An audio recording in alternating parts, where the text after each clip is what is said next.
Mari saudara-saudaraku, kita memohon pertolongan Roh Kudus sebelum kita melakukan pembacaan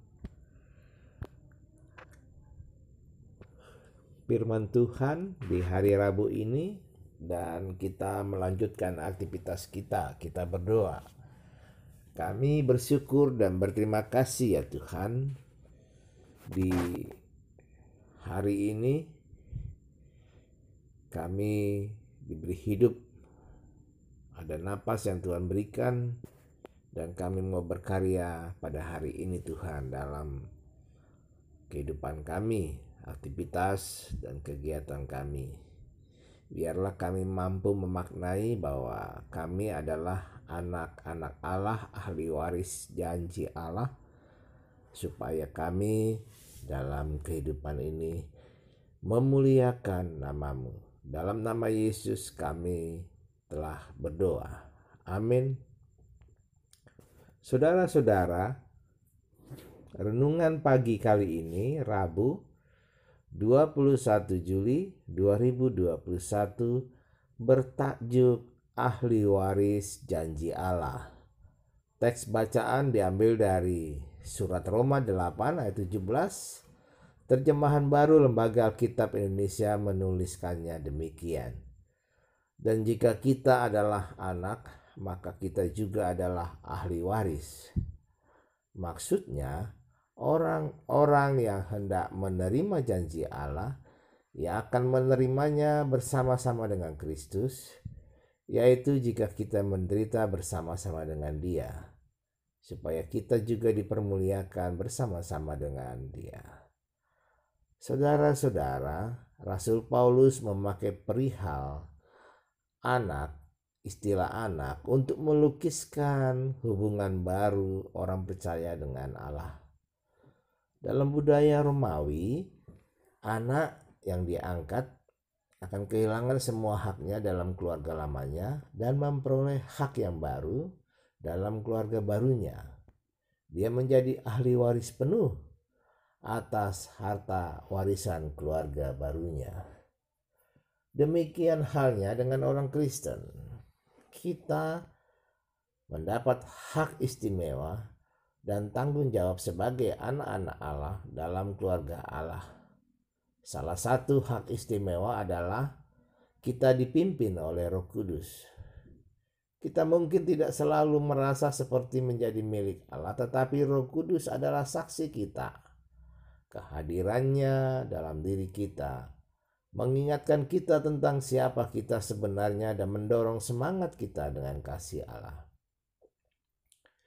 Kita tidak lagi seperti budak yang takut, sebaliknya kita adalah anak-anak Tuhan. Betapa hak istimewa yang luar biasa. Karena kita adalah anak-anak Allah, kita menikmati harta yang besar sebagai ahli waris.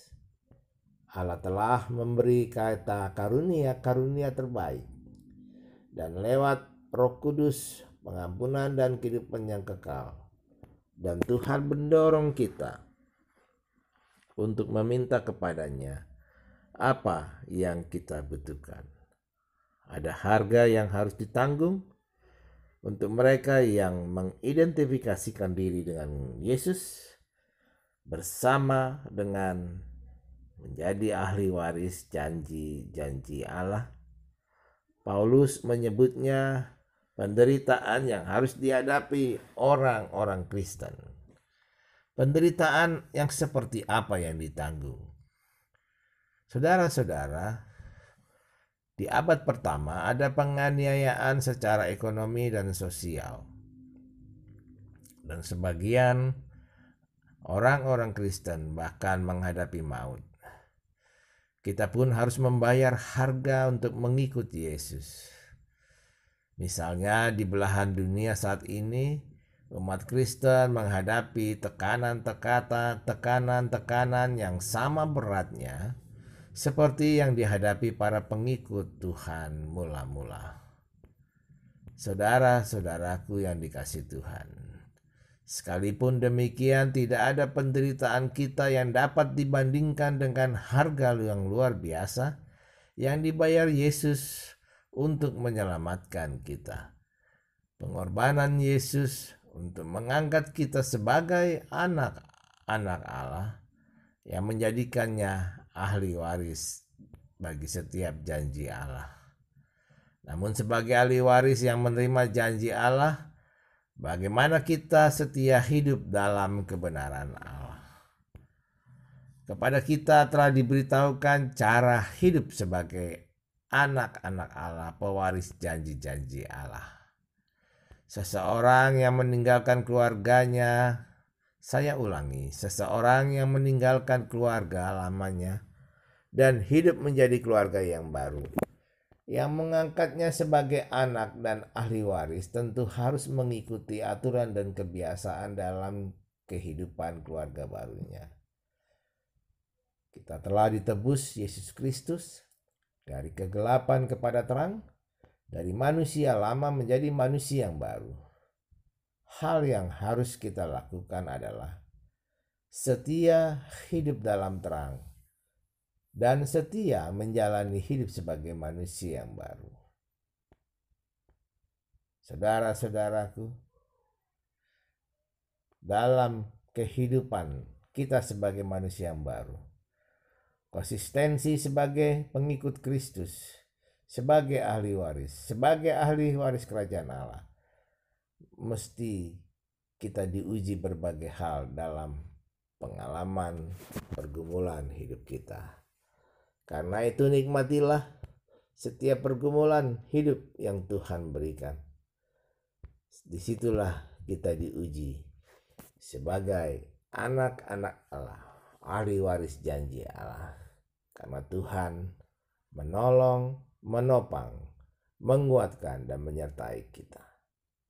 Selamat menikmati hari Rabu. Dan teruslah berkarya, semangat. Sekalipun kita harus mematuhi dan mengikuti protokol kesehatan. Tuhan memberkati saudara-saudara. Mari kita bersatu dalam doa. Kami bersyukur dan berterima kasih Tuhan, di hari Rabu ini kami mau belajar terus berkarya dalam kehidupan ini untuk memenuhi janji Tuhan, janji sebagai pewaris kerajaan Allah, yaitu kita adalah anak-anak Allah. Tuntun kami dengan Roh Kudus-Mu, agar supaya kehidupan kami diberkati oleh Tuhan. Dalam nama Yesus kami bersyukur. Amin.